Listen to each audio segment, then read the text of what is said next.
끝으로 너희가 주 안에서와 그 힘의 능력으로 강건하여지고 마귀의 간계를 능히 대적하기 위하여 하나님의 전신 갑주를 입으라. 우리의 씨름은 혈과 육을 상대하는 것이 아니요 통치자들과 권세들과 이 어둠의 세상 주관자들과 하늘에 있는 악의 영들을 상대함이라. 그러므로 하나님의 전신 갑주를 취하라. 이는 악한 날에 너희가 능히 대적하고 모든 일을 행한 후에 서기 위함이라. 그런즉 서서 진리로 너희 허리띠를 띠고 의의 호심경을 붙이고 평안의 복음이 준비한 것으로 신을 신고 모든 것 위에 믿음의 방패를 가지고 이로써 능히 악한 자의 모든 불화살을 소멸하고 구원의 투구와 성령의 검 곧 하나님의 말씀을 가지라. 끝으로 아멘. 아멘. 자, 오늘은 세상의 어둠에 대항하라라는 말씀으로 제목으로 말씀 전하도록 하겠습니다. 여러분 혹시 그 전쟁놀이 좋아하세요? 전쟁놀이? 오늘은 6.25 관련해 가지고 우리가 이렇게 이야기를 좀 나눠보고자 하는데요. 여러분 전쟁놀이 좋아하세요? 남학생들 같은 경우에는 뭐 총 뭐 이런 거 뭐 자주 있었으니까, 그죠? 그랬으니까 뭐 굉장히 여러분들 잘 했겠지만, 네, 여학생들은 주로 인형을 많이 가지고 놀았고, 남학생들은 총, 칼 막 이런 걸로 막 칼 싸움하고 총 싸움하고 막 그랬었잖아요. 그러다 보니까 전쟁 기구에 대해서, 전쟁 무기에 대해서 우리 많이 익숙해 있어요. PPT 열어주세요. 여러분 혹시 수류탄 아세요? 수류탄? 봐, 군대도 안 가는데 수류탄을 다 알잖아. 저 수류탄, 이렇게 군대를 가면 수류탄 던질 때가 제일 긴장되거든요. 엄청 긴장돼요. 왜냐하면 수류탄 딱 까서 딱 던질 때 잘못 던져서 우리 저기 같은 편한테 가면 끝장나잖아. 그래서 수류탄 직접 던지기 한 2주 전부터 계속 돌을 던져봐요. 내가 돌을 던져보거든요. 그래서 계속 돌을 던져보는데 전 그때 처음 알았어요. 사람마다 진짜 돌을 열심히 던지는데 돌이 옆으로 가는 사람이 있어요. 아, 진짜 있어요. 꼭 돌을 딱 던지는데 희한하게 똑바로 던지는데 옆으로 가는 사람이 있다니까요. 그래서 그런 사람들은 다 빼요. 다 빼고 실제로 이제 진짜 수류탄 던질 때 되면 이제 사람들이 딱 모아놓고 딱 조교가 교관 이야기해요. 어젯밤 꿈이 이상했던 사람 손들어 그러거든요. 그럼 뭐 영문도 모르고 손들어요. 너 빠져. 이거 다 빠져요. 갑자기 내가 좀 기분이 안 좋았다. 오기 전에 여자친구한테 차였다. 이런 사람 손들어. 다 빠져. 다 빠져요. 그리고 나머지를 데리고 이제 수류탄을 가요. 그러면 그 앞에서 엄청 욕하고 때리던 사람이 수류탄이 딱 주어지는 순간 정말 착해요. 이리로 오세요. 자, 안전핀을 뽑으세요. 자, 저기 앞에 보이는 물에 있는 타이어를 향해서 던지면 됩니다. 자, 하나, 둘, 셋. 딱 던지는 순간 딱 쓰겠다가 쿵 소리가 나면 꺼져 이 새끼야 이러면서 이제 가게 하거든요. 이제 이런 게 익숙하다 보니까 우리가 아이들이 장난감으로도 이거를 많이 놀아요. 예, 뭐 총, 놀이, 뭐 수류탄 장난감 이런 건데 실제로 전쟁을 터져 보면 이런 걸 가지고 못 놀지요. 근데 얼마 전에 뉴스에 아이들이 수류탄 장난감을 가지고 노는 게 뉴스에 났었어요. 학생이 폭탄 그림이 그려진 정체불명의 물체를 갑자기 던지고 도망쳤다는 시청자 제보가 들어왔습니다. 당시 근무하던 직원은 펑 터지는 소리에 깜짝 놀랐는데 학교 근처 문방구에서 쉽게 구할 수 있는 장난감 수류탄이었습니다. 신정은 기자입니다. 서울 마포구의 한 편의점. 335 간식을 먹은 아이들 무리가 차례로 문 밖을 나서는데 한 아이가 발걸음을 멈춥니다. 계산대 뒤편 점원을 힐끗힐끗 몰래 쳐다보더니 점원을 향해 정체불명의 물체를 던집니다. 아이는 곧바로 자전거를 타고 재빠르게 도망칩니다. 너무 놀랬죠. 너무 놀래가지고 그 근무자도 제가 이제 바로 전화를 했죠. 나는 피하고 만져도 되는지 안 되는지도. 이게 한때 작년부터 엄청 유행을 했었어요. 그래가지고 제가 어제 이걸 사러 갔었거든요. 여기저기에 막 보는데 북구에 안 파는 거예요. 그래서 진짜 울산에서 제일 큰 데다가 다 전화를 해서 이거 사는데 1시간 반 걸렸어요. 돌아다니면서. 그래서 이거였거든요. 이거를 저기 편의점에 나온 대로 해볼게요. 이거를 딱 눌러서 막 흔들어서 깜짝이야. 깜짝이야. 깜짝이야. 원래 내 계획은 이래가지고 흔들어서 이렇게 던지는 거였거든요. 나한테 터졌어. 깜짝이야. 자, 그래서 이게 여러분, 이거는 화약이 아니고요. 식초랑 뭐 이렇게 아모니아랑 섞이게 해가지고 그래서 빵 터지게 하는 그런 거예요. 그래서 뭐 특별히 내 손에서 터졌다고 해가지고 내 손이 팍 터지고 뭐 이런 거 아니에요. 그래서 걱정 안 해도 불이 나는 거 이런 거 아니니까. 이거 이름이 서프라이즈 수류탄이거든요. 서프라이즈 수류탄. 가게에 사러 갔어요. 가게에 사러 가가지고 처음에는 모르니까 수류탄 있어요? 이렇게 물었는데 제가 어제 양복 입고 있었거든요. 아래 위로 양복 입고 가운 바지 입고 딱 들어가자마자 뭔가 아줌마한테 수류탄 있어요? 수류탄 이랬거든요. 그 TV에 나왔던 수류탄 있어요? 그러니까 아줌마가 그게 뭐예요? 이러는 거야. 있잖아요. 빵 터지는 거 수류탄. 그러니까 저희는 그런 거 없어요. 이러는 거예요. 그래서 나와가지고 또 다른 문구점 가갖고 수류탄 있어요? 수류탄. 막 양복 입고 계속 수류탄 찾으러 다녔어요. 나중에 이제 큰 데다가 전화하니까 수류탄 장난감 있어요 이래가지고 이제 가서 샀어요. 가서 하니까 이 문구점에 되게 여러 가지 재밌는 게 많다고, 싸고 재밌는 게. 그래서 수류탄 3박스하고 그 다음에 계속 터뜨려봤어요. 차에서 와 하면서 계속 터뜨려 하면서 이렇게 계속 터뜨려서 재밌어가지고 그렇게 하고 수류탄 3박스하고 거미 3마리하고 이렇게 샀었어요. 자, 여러분, 근데 이제 우리는 이렇게 재밌게 할 수 있죠. 재밌게 놀 수 있고 재밌게 할 수 있는데, 저희 외할아버지가 6.25 참전 용사거든요. 지금은 소천하셔서 그 영천에 있는 이제 호국원에 이제 계신데, 그분에게 꼭 제가 어릴 때 그 6.25 백마고지 전투, 그리고 그 칠곡 전투, 이 전투를 들으면 굉장히 힘들었었어요. 우리 외할아버지가 한쪽 눈이 한쪽 눈이 이렇게 수류탄 파편에 박혀가지고 한쪽 눈이 머셨고, 수류탄 소리에 괜찮아요. 수류탄 소리에 그 귀가 한쪽이 이렇게 머셔서 늘 보청기를 양쪽에 하고 계셨었거든요. 그분이 한 번씩 이렇게 이야기하실 때마다 그랬었어요. 실제로 수류탄이 옆에서 터졌는데, 옆에서 오늘 아침까지 이야기하면서 이제 전투장에 나갔던 내 친구가 수류탄에 터졌는데, 죄송해요. 실제로 우리 할아버지의 증언이니까 한쪽 팔은 저쪽 나무에 걸려 있고 한쪽 다리는 저쪽 나무에 걸려 있었다. 그걸 보고 너무 충격이었다. 여러분, 수류탄, 총, 이거는 장난으로 할 수 있는 게 아니에요. 사실은 얼마나 끔찍한 건지 아세요? 지금도 이스라엘과 이란의 전쟁이 일어났죠. 수많은 사람들이 미사일 폭격이 바로 내 앞에서 떨어지는 걸 보고 있어요. 죽거나 다치고 있어요.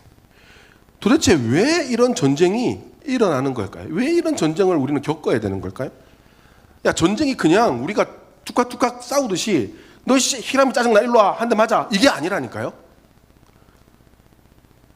6.25 전쟁은요, 수많은 사람을 죽이고 다치게 했고 한국교회에서 가장 많은 순교자를 만들어냈으며 아직도 나라를 두 동강이 냈고 서로의 고향에 가보지도 못하는 이 엄청난 전쟁, 이것이 왜 일어났을까요? 이번에 6.25 주간, 우리나라가 6.25 때문에 얼마나 힘들었는지 우리 잊으면 안 돼요. 다시는 이런 전쟁이 일어나게 해서도 안 되고요. 어떻게 해야 될까요? 우리 6.25 맞이해서 나라 사랑의 설교를 하는데요, 이 전쟁을 통해 우리가 얻을 수 있는 의미들과 또 우리가 어떤 결단을 해야 되는지를 알고 우리의 삶이 변화되는 이 시간이 되기를 예수님의 이름으로 축복합니다. 여러분, 오늘 본문 10절에는 바울이 교인들에게 끝으로 충고하면서 권면을 해요. 그래서 이렇게 이야기합니다. 끝으로 이야기합니다. 여러분들은 강해지셔야 됩니다. 악마의 간계에 맞설 수 있도록 하나님께서 주시는 장비로 전신갑주를 입으십시오라고 이야기해요. 그 전신갑주를 우리 현대식으로 이야기하면 완전 무장하십시오라는 얘기예요. 완전 군장하십시오. 여러분, 완전 군장이란 건 모든 필요한 것들을 다 때려놓고 전쟁에 갈 때 쓰는 거예요. 군대에 있을 때 완전 무장이 진짜 힘들거든요. 저 안에 총, 칼, 삽, 침낭 뭐 다 들었어요. 방독면 다 차고 뛰는 거예요. 얼마나 무거운지 몰라요. 침낭까지. 근데 저래야 전쟁에서 안전할 수 있다고 하면서 우리 영적인 전투를 하는 우리들에게 무엇이 완전 무장이냐? 그러면서 여러분들 좋아하는 찬양에 나오는 가사 있죠. 뭐죠? 진리의 허리띠, 의의 흉배, 복음의 신, 믿음의 방패, 구원의 투구, 성령의 검. 이것으로 완전 무장해라. 이렇게 이야기를 합니다. 자, 오늘 12절이에요. 왜 우리가 완전 무장을 해야 되느냐? 오늘 12절에 이렇게 나옵니다. 우리의 씨름은 이 말은 우리의 싸움은 이란 이야기예요. 우리가 싸우는 것은 혈과 육에 대한 것이 아니요. 이 말은 피와 살을 가진 사람들을 상대로 하는 것이 아니라 정사와 권세와 어두움의 세상 주관자들과 하늘에 있는 악한 영들에게 대함이라. 이 말은 통치자와 권세자와 어두운 세계의 지배자들과 하늘의 악한 영들을 상대로 하는 것이기 때문입니다. 그래서 여러분들은 영적 완전 문장을 해야 됩니다라고 이야기해요. 자, 여기서 바울이 이야기한 통치자와 권세자는 누구냐면 에베소 교인들이 하나님을 믿는다는 이유로 상당한 압박을 가하고 핍박을 가했던 세상 권력자 로마 정권을 이야기합니다. 그리고 유대 종교 권력자들을 이야기해요. 하나님을 믿는다는 이유로 그들의 재산을 강탈하며 그들을 억압하고 감옥에 가두며 심지어 사형에 처하기까지 했던 그들을 상대하여 복음과 진리로 완전 무장해서 버텨내라는 겁니다. 절대로 그들의 사상과 그들의 세계관에 굴복하지 말라는 거예요. 여러분, 왜냐하면은 그들을 지배하고 있는 악한 영들이 그들의 생각과 사상과 신념을 조종하고 있기 때문이거든요. 그 악한 생각과 영들이 하나님을 대적하기 때문이에요. 그래서 교회를 핍박하는 거거든요. 결국 이거는 영적 문제라는 겁니다. 그런데 우리가 여기서 생각해야 될 건 물리적 전쟁이 일어나는 그 이면에는 항상 악한 생각과 사상과 신념들이 조종하고 있다라는 거예요. 그럼 6.25도 그 악한 신념과 사상들이 조종했던 전쟁이라는 걸 우리는 알아야 되는 거예요. 자, 6.25에 대해서 한번 볼까요? 여러분, 6.25는 PPT 열어주세요. 6.25는 여러분 다 아시죠? 아까 고3 제자 훈련할 때 자, 6.25에 대해서 이야기해봐. 남북 전쟁요. 왜 일어났어? 모르겠는데요. 6.25 왜 아무도 왜 일어났는지 몰라요. 우리 상식적으로 잠깐만 생각합시다. 여러분 1950년 6월 25일 새벽 4시에 당시 광복의 기쁨을 조금 맛보고 있던 우리나라는 심각한 위기에 처합니다. 북한의 공산주의 사상가였던 김일성이 당시 소련과 중국의 지원을 받아서 군대를 장악하고 그리고 자유정부가 들어있는 남한을 공격한 거죠. 남한을 북한이 공격한 거예요. 북한이 남한을 공격한 거예요. 그때 어떤 피해가 있었냐 하면 약 3년간 진행됐던 이 전쟁에서 우리나라에서 민간인만, 군인 빼고 민간인만 24만 명 이상 죽어요. 아무 죄 없는 민간인만. 외국 군대하고 한국 군대하고 민간인하고 다 합치면 총 사망사주는 137만 명이 죽습니다. 우리 울산 시민 다 죽고 옆에 있는 양산 시민도 다 죽었다는 얘기예요. 그리고 행방불명이 30만 명이나 돼요. 재산 장난 아니에요. 그 당시에 얼마나 가난했어요. 근데 소가 20만 마리가 죽었고요. 돼지는 35만 마리, 닭은 208만 마리가 죽었대요. 치킨이 200만 마리가 사라진 거예요. 얼마나 아까워. 우리나라 영토는요 80%가 파괴됐어요. 왜 그랬냐고. 왜 전쟁을 일으켰냐고요. 왜 북한 김일성은 왜 느닷없이 쳐내려 와가지고 왜 북한 왜 이 난리를 쳤냐고요. 바로 그 뒤에 있는 악한 영적 사상 때문이에요. 그게 뭐냐는 거예요. 여러분 이것부터 잘 들으셔야 돼요. 이거는 정치 이야기가 아니에요.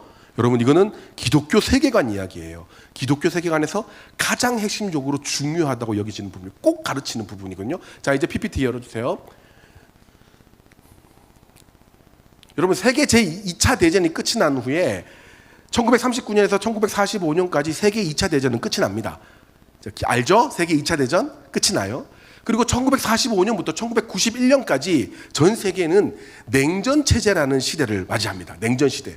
냉전 시대가 뭐냐 하면 덩치가 큰 두 사람이, 두 국가가 싸워요. 덩치가 큰 국가가 싸우니까 어느 국가에게 줄을 설까 해서 세상이 양분화되는 것을 냉전 시대라고 합니다. 그때 덩치가 큰 두 국가는 하나는 우리가 잘 아는 미국이고 하나는 지금은 없어졌고 러시아로 대표되고 있지만 당시에는 소련, 소비에트 연방공화국이라고 하는 소련이라는 나라였어요. 근데 이 사상이 미국은 자유민주주의 사상을 가지고 있던 나라였고 그리고 소련은 공산주의, 우리가 이야기하는 마르크스 사상을 가지고 있는 나라였었어요. 그러니까 이 뒤에 이제 전 세계가 다 양분화돼서 줄을 쭉 서는 거죠. 자, 예를 들어서 이제 강아람 목사님, 이제 우리 교회 온 지 한 3년, 운동도 나보다 잘하고, 사람들이 그래요. 강아람 목사님하고 목사님 같은 해병대 나오는데 왜 그래요? 막 이렇게 이야기해요. 짜증나고 막 그렇게 그러거든요. 근데 이제 양분화된 거야. 자, 강아람 파, 조준일 파, 나눈 거야. 자, 내가 자유민주주의, 강아람 공산주의. 생긴 게 인민군복이 잘 어울리게 생겼어요. 나는 군복이 안 맞고 저기는 인민군복이 어울리고. 자, 그래서 강한안파에 이제 애들이 줄을 쫙 서고 제 뒤에 이제 다른 약한 나라들이 줄을 쫙 서는 거예요. 그러면서 세계가 양분화되기 시작한 거죠. 근데 여러분 잘 보세요. 냉전 체제는 1945년부터 시작을 했어요. 근데 1945년에 우리나라에 정말 큰 일이 일어납니다. 무슨 일이 일어나죠? 해방이 일어나요. 그래서 해방이 딱 일어나서 우리나라가 나라가 없다가 갑자기 나라가 생겼어요. 와우! 나라 좋다 했는데 세상은 무슨 체제? 냉전 체제. 그러면 주변의 나라들이 뭐라고 하겠어요?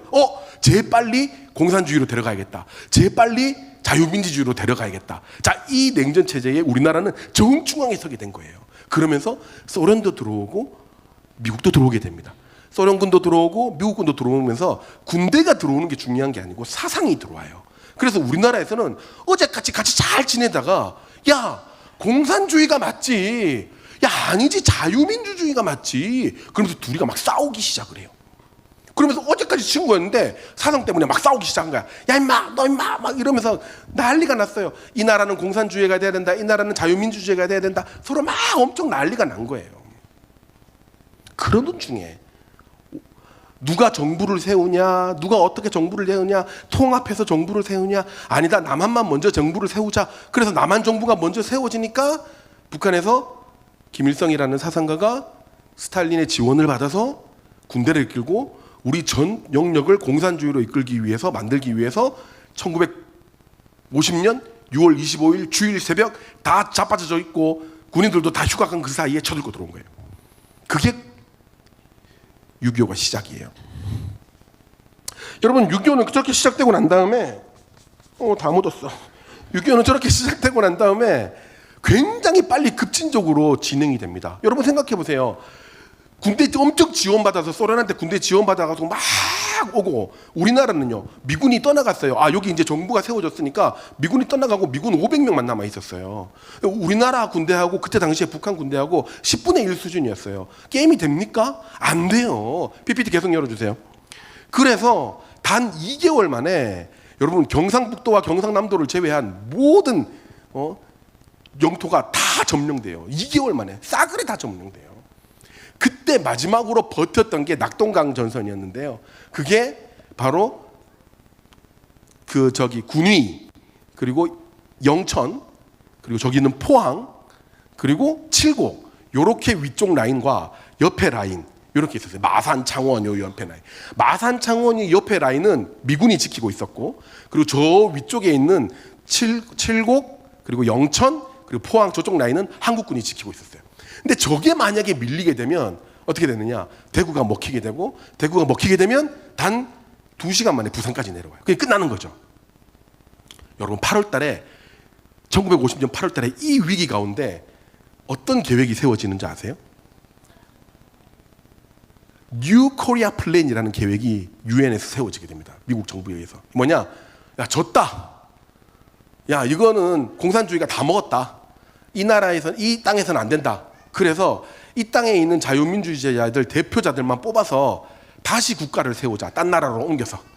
그래서 대한민국이 다른 데로 이전되려고 계획이 다 세워졌었어요. 그게 뉴 코리아 플랜이었는데 우리나라의 종교인들 그리고 대표적인 사상가들, 정치인들, 군인들 몇 명에서 약 50만 명을 이전시키려고 합니다. 근데 그 이전시키려고 잡았던 땅이 어딘 줄 아세요? 여러분, 사모아예요.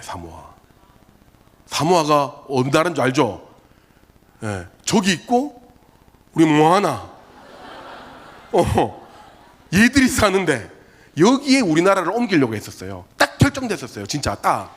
만약에 그 낙동강 전선이 만약에 못 지켜졌었으면 우리는 전부 다 뭐 하나가 됐었어요. 봐, 지금도 저렇게 살잖아. 뭐 하나. 아마 여러분들 50년 뒤에 우리는 이렇게 우리 남학생들 다 위통 벗고 이렇게 문신하면서 이렇게 살았을 수도 있어요. 우리 그렇게 됐을 때니까 그렇게 플랜이 짜여져 있었어요. 그런데 그때 정말 죽을 힘을 다해서 밤낮으로 싸워가며 막아냈던 그 우리의 선조들이 있어요.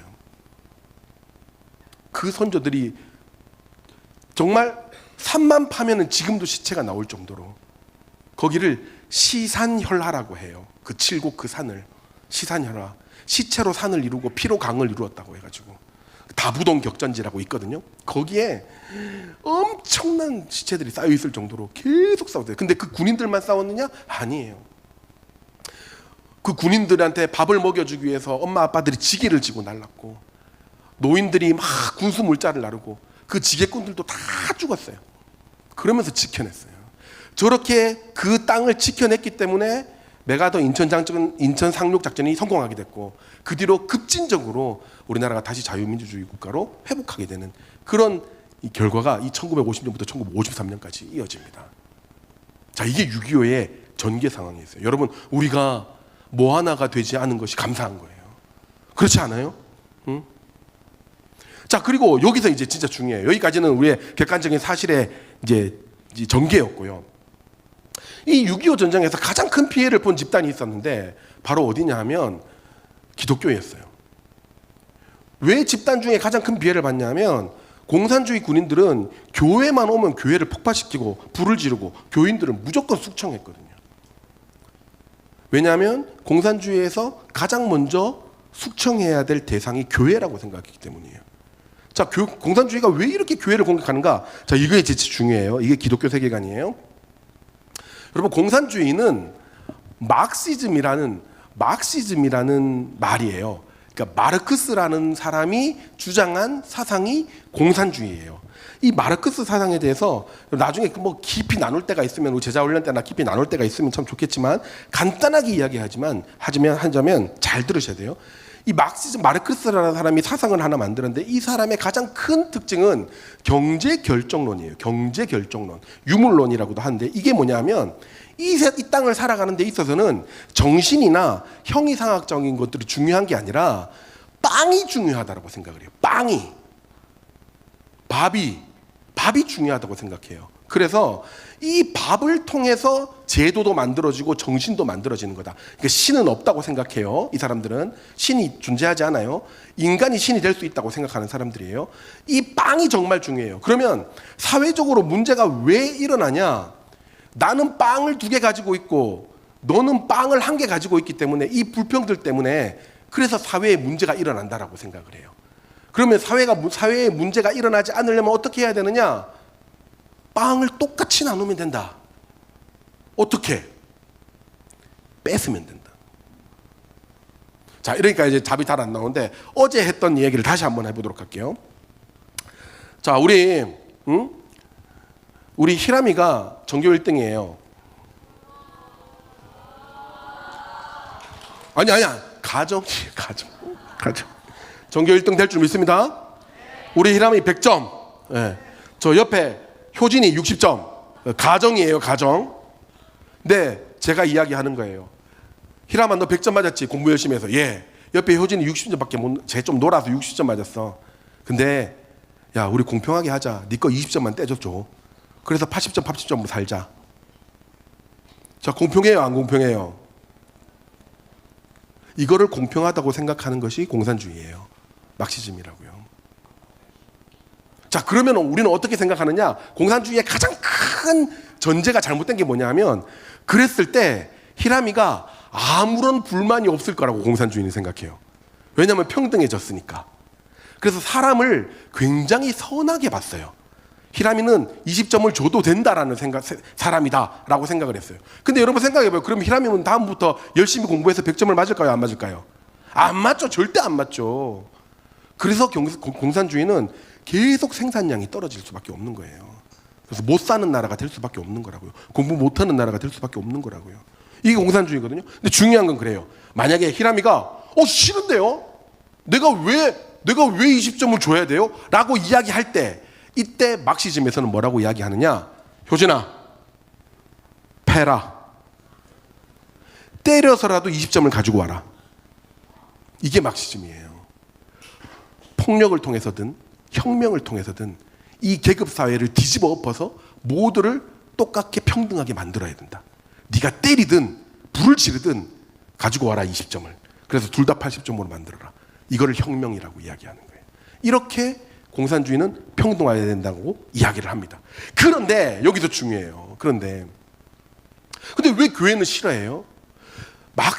마르크스가 이걸 이제 막 시도하려고 그 뒤에 레닌과 스탈린이 막 이제 시도하려고 하다 보니까 이상한 사람들이 있는 거야. 야, 효진아, 너 60점 맞으니까 너무 기분 안 나빠? 히라미 보니까 너무 기분 안 나빠? 안 나쁜데요? 왜 안 나빠? 제가 공부를 안 했으니까요. 야, 그럼 히라니 보면 뭔가 불평등하고 느껴지지 않아? 불평등하지 않은데요? 저는 60점에도 만족하는데요? 어머, 나는 60점 가지고도 누구 나눠줄 수 있으면 참 좋겠어요. 막 이런 이상한 소리를 하는 놈이 있는 거야. 미친놈 아니야? 이런 생각을 하기 시작한 거죠. 너 왜 그렇게 생각해? 저는 제가 주어진 일에, 제가 주어진 영역에서 최선을 다하면 된다고 생각해요. 그리고 더 열심히, 제가 뭔가 모자란다면 저는 더 성실하게 살아서 그래서 더 많은 것을 얻어야지요. 왜 남의 것을 뺏어요? 라고 생각하는 거야. 야, 너 그러면 이 땅에서 천국을 이루지 못해. 너 그렇게 비리비리하게 살다가 죽는 거야. 폭력을 해서라도 뺏어서 네가 천국을 만들어야 돼. 라고 얘기하니까 저는 천국이 따로 있는데요. 저는 죽어서 갈 천국이 있어요. 기독교인들이 이상한 소리를 하는 거예요. 그래서 스탈린이, 레닌이, 그리고 마르크스가 이야기를 합니다. 뭐라고 이야기하느냐? 야, 공산주의를 이루는 데 있어서 가장 암적인 존재들이구나. 쟤네들은 지금 이 땅에서 불평등이 얼마나 심한지를 모르고 종교에서 주는 마약을 맞고 편안해하는구나. 그래서 인민의 마약이다, 인민의 아편이다 라고 이야기를 합니다. 그렇게 이야기를 해버려요. 그리고 난 다음에 바로 1920년대 레닌은 러시아에 있던 목사님 2만 명을 숙청합니다. 그리고 그 다음 스탈린은 러시아에 있던 목사님 10만 명을 숙청합니다. 그리고 6.25가 터지고 난 다음에 김일성 공산주의자들은 가장 먼저 교회를 1000개 이상 파괴하고 목사님들을 1000명 이상 죽이거나 납치해 갑니다. 실제 역사예요. 왜냐하면 공산주의를 이루는 데 있어서 가장 암적인 존재가 기독교이기 때문이에요. 여러분, 자, 다시 생각해 봅시다. 마르크스와 레닌과 그 모든 공산주의자들은 6.25 때 또 김일성 주의자들까지 교회를 집중적으로 공격해요. 여러분, 그러면 이 생각들과 사상들은 반드시 교회를 대적하던 어둠의 세력이라고 우리는 알 수 있는 거죠. 여기에 대해서 우리는 경계했어야 되고 지금도 경계해야 되는 거예요. 용인에 가면 순교자 기념관이라는 게 있어요. 용인 순교자 기념관. PPT 주세요. 용인 순교자 기념관에 가면, 자, 다 설명한 거예요. 용인 순교자 기념관에 가면 우리나라 한국교회 역사상 순교자로 인정된 분들의 사진과 왜 순교했는지가 쫙 나열되어 있어요. 한 명 한 명 제가 읽어봤어요. 가서 한 명 한 명 읽어봤는데 정확한 통계예요. 70% 이상은 6.25 때 신앙을 지키다가 죽으신 분들이에요. 70% 이상은. 자, 몇 가지만 볼까요? 북한 공산당은 남한에 있는 교회를 반공 세력이라고 지정하죠. 그래서 학교나 교회를 무조건 폭발시키고 불을 지릅니다. 죽창으로 찌르고 목에 돌을 매달아서 바다에 빠뜨려요. 주일에 노동을 거부하고 예배를 지키라고 했다가 박기천 배추달 집사님은 총살을 당합니다. 전남에 영광 염산교회라고 공산당 감시하에 비밀 예배를 드리다가 비밀 예배 드리는 게 이게 들키니까 그 전 교인 77명을 바다에 빠뜨려 죽여요. 근데 영광에 사는 분들이다 보니까 수영을 좀 다들 할 줄 알잖아요. 그래서 수영에서 나올까봐 목에 이만한 돌을 달고 바다에 빠뜨려 죽입니다. 그때 저 성도들이 우리나라예요. 나는 로마 이런 게 아니에요. 70년 전에 우리나라예요. 우리나라 성도들이 찬양하면서 나 이제 천국 간다라고 하면서 저기에 수장돼요. 야월교회 65명 전원을 교회에 가두고 불질러 죽입니다. 숙청이에요. 죽기 직전에 그 유영석 집사라는 분 총살당했는데요. 학살자를 향해서 이야기해요. 선생님도 저를 지금 죽이지만 꼭 인생 가운데 예수를 믿으십시오. 그리고 이 사람이 찬송해요. 하늘 가는 밝은 길이 내 앞에 있으나, 그 찬양하면서 그렇게 죽어요. 여러분, 이래서 공산주의가 무서운 거예요. 아무 죄도 없는, 그냥 단지 하나님을 믿는다는 이유로, 막시즘의 사상에 방해된다는 이유로 교회를 무너뜨리는 거죠.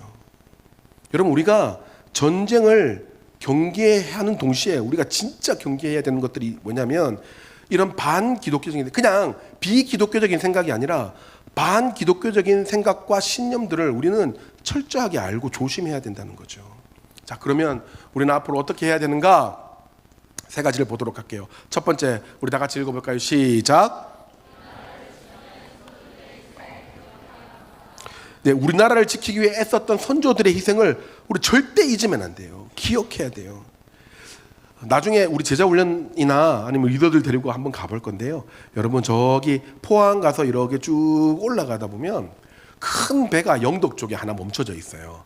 그 장살이라는, 영덕 장살이라는 해수욕장에 큰 배가 하나 멈춰 있는데, 그 배가 뭐냐면 인천 상륙작전이 제대로 성공시키기 위해 북한군의 이목을 끌기 위해 가짜로 상륙작전을 했던 그 배거든요. 근데 거기에 우리 학생들, 지금 중고등부 학생들 같은 학생들이 학도병으로 타서 거기 거의 전멸을 해요.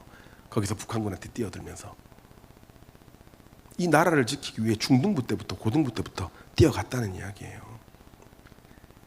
그런 분들의 희생과 애씀을 우리는 기억해야 하는 동시에 또 진짜 기억해야 되는 게 뭐냐면, 여러분, 이 두 사람 한번 봐주시겠어요? 한 분은 손양원 목사님이에요.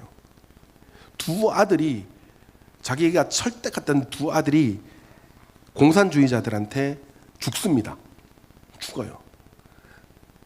그런데 그 자기 아들을 죽인 그 사람을 용서해요. 그리고 마지막에 우리 손양원 목사님도 공산주의자한테 총살당하거든요.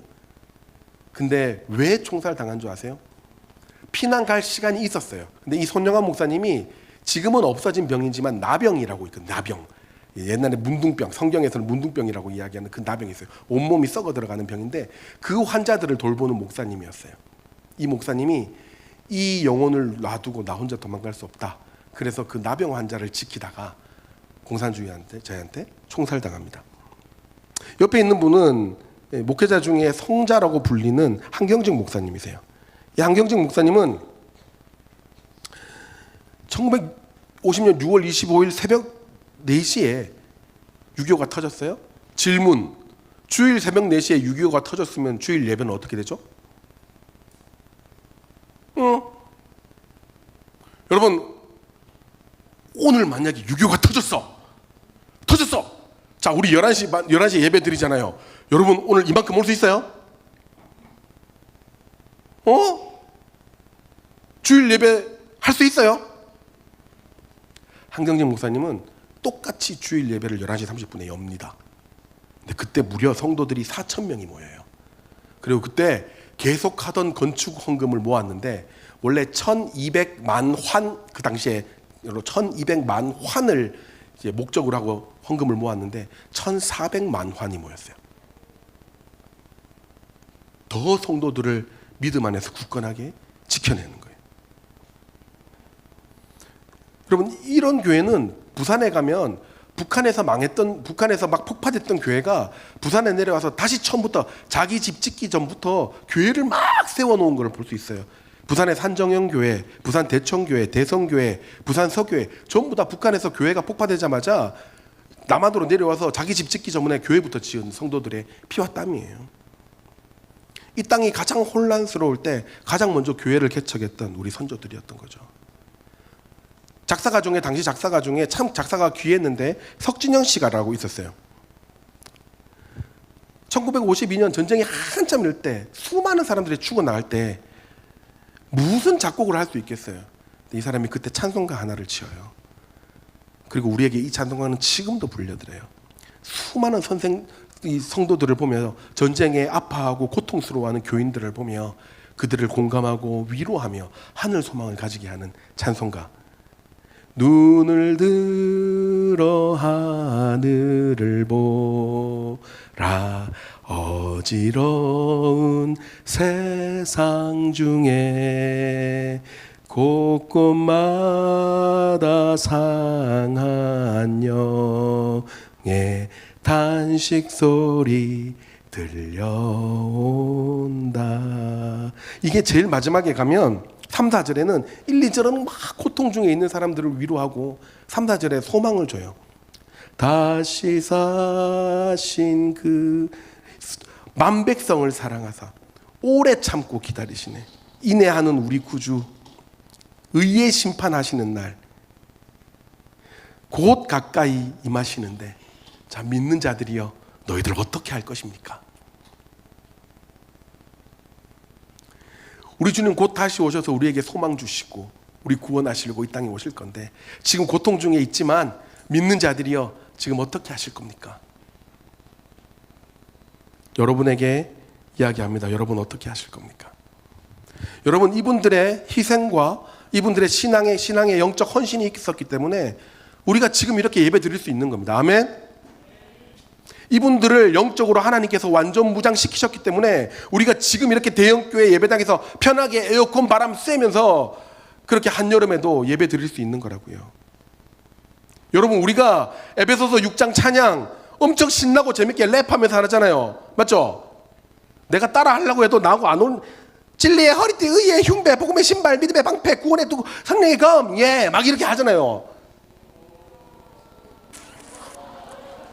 나 여러분들하고 5년밖에 차이 안 난다니까. 수련회 때 얼마나 막 이렇게 하냐고. 그런데 불과 70년 전에 진짜 이 말씀을 살아내신 분들이 우리 선조들이었다고요. 진짜 진리로 허리띠를 매지 않으면 내 육체도 죽고 영혼도 죽는 시절이었어요.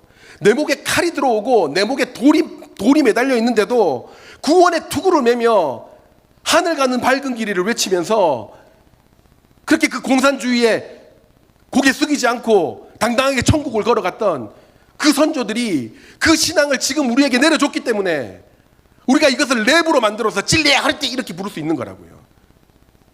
그들에게 있어서 이거는 목숨을 바꾸는 구절이었어요. 이 구원의 투구를 내가 매지 않으면 나는 내 몸에 목이 매일 때에 하나님을 부인할 수 있다. 근데 구원의 투구를 맸기 때문에 나는 바닷가에 수장되면서도 하나님을 향한 구원의 확신을 난 놓지 않는다. 이게 그들에게는 생명이었다고요. 여러분 그들의 그 믿음을 지켜냈기에 우리가 이 믿음을 이어갈 수 있음을 감사하고 또 그 믿음을 이어내릴 수 있는 여러분 되시기를 주의 이름으로 축복합니다. 자 마지막이에요. 두 번째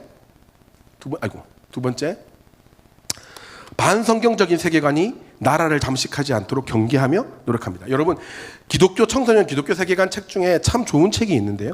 이 책에서 현재도 잠입되어 있는 마르크스주의 세계관에 대해서 이야기를 해요. 여러분 이 마르크스주의 세계관이 지금은 이름을 바꿔서 사회주의라는 이름을 바꿔가지고 정말 많은 사람들에게 잠식되고 있다는 거 여러분 아세요?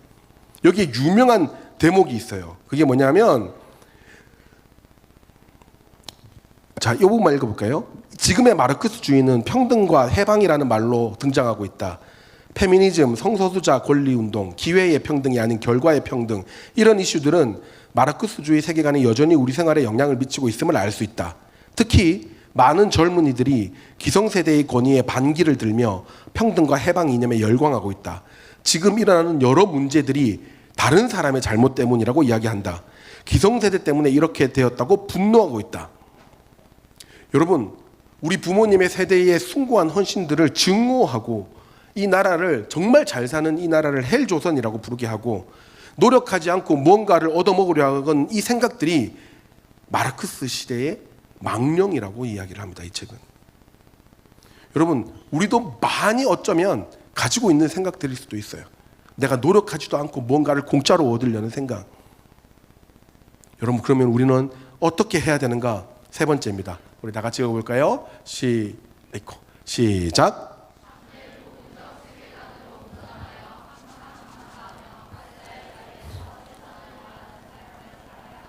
첫 번째, 내가 살고 있는 이 땅의 환경에 여러분 감사하셔야 돼요. 아까 마르크스주의의 반대는 감사라고 이야기했어요. 나에게 주어진 것들에 대해 일단 감사하고 뭔가 모자라고 부족한 것 같으면 나의 노력이 모자랐는지를 한번 고민해보고 더 신실히 열심히 살아내려고 노력해야 됩니다. 하나님은 분명히 이야기하고 있어요. 눈물을 흘리며 씨를 뿌리는 자는 기쁨으로 단을 거두리로다. 여러분, 씨를 뿌려야 단을 거두지, 씨도 안 뿌리면서 단을 거두려는 생각들, 남이 눈물을 흘리면서 씨를 뿌려놨는데 그것을 뺏으려는 생각들, 그게 공산주의 생각이라고, 막시즘이라고요. 내가 맡은 자리에서 내가 책임져야 되는 것이 무엇이며 하나님 앞에서 내가 신실하게 살아내야 될 일은 뭔가 고민하고 행동하는 것, 그것이 참된 기독교인이라는 겁니다. 여러분, 전쟁이 일어나지 않는다고 해서 반기독교적인 사상들이, 그 어둠의 세력들이 지금 이 땅에 없는 것이 아닙니다. 여전히 기독교를 반대하고 있고 여전히 기독교를 멸시하고 있으며 기독교의 숭고한 가치들과 윤리들을 무시하고 없애려고 하는 세력들이 지금도 그 사상들은 어마어마하게 물밀듯하게 우리한테 밀려오고 있어요. 여러분, 진짜 무엇이 기독교 세력인지를, 기독교 세계관인지를 여러분 정말 고민하며 선택해야 되고 그 세계관대로 살아내기를 여러분 결단하셔야 됨을 믿습니다. 말씀을 마무리하겠습니다. 여러분, PPT 열어주세요. 이 염산교회 기념관에 가면 저 큰 돌들이 이렇게 전시되어 있어요. 저 돌은 염산교회 77명이 바다에 수장될 때 그들의 목에 메었던 돌입니다. 시체들 목에 메어 있었던 돌입니다. 진짜 무거워요, 저거. 정말 무거워요. 자,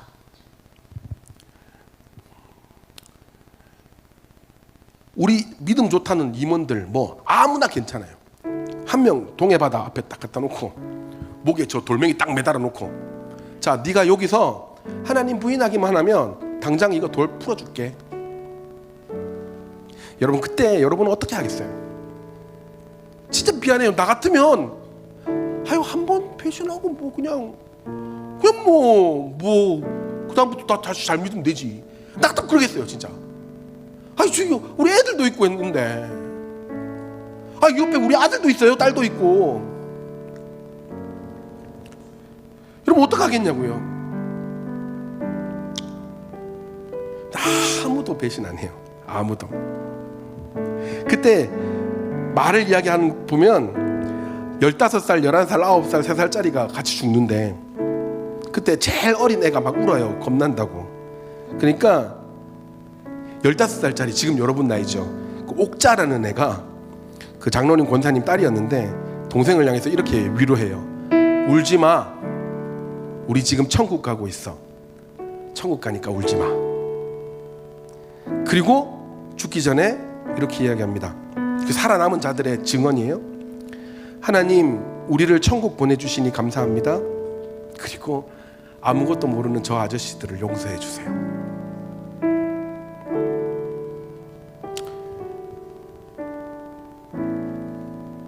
여러분, 이 사람들이야말로 구원의 투구를 쓴 사람들 아니에요? 진리의 허리띠를 맨 사람들 아니에요? 복음의 신을 신고 살아내는 사람들 아니에요? 여러분 목에 만약에 저 돌이 매달려 있다면 여러분 어떻게 선택하시겠습니까?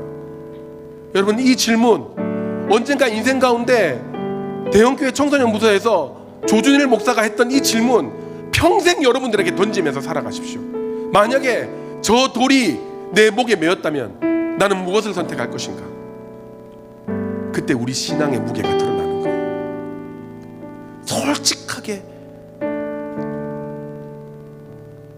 우리 신앙의 무게가 드러나는 거예요. 사랑하는 여러분, 우리가 이 자리에 있는 것은 그들이 복음으로 완전 무장하며 진리의 허리띠를 메고 성령의 검을 들고 믿음의 방패를 가지고 구원의 투구를 쓰며 의의 흉배를 가지고 그때를 살아냈기 때문에 우리는 지금 이 자리에 있는 겁니다. 사랑하는 여러분, 그것을 기억하며 항상 경계하며 그리고 하나님의 은혜 가운데 감사하며 살아내시는 참된 기독교인 되시기를 예수님의 이름으로 축복합니다. 우리 같이 기도할까요?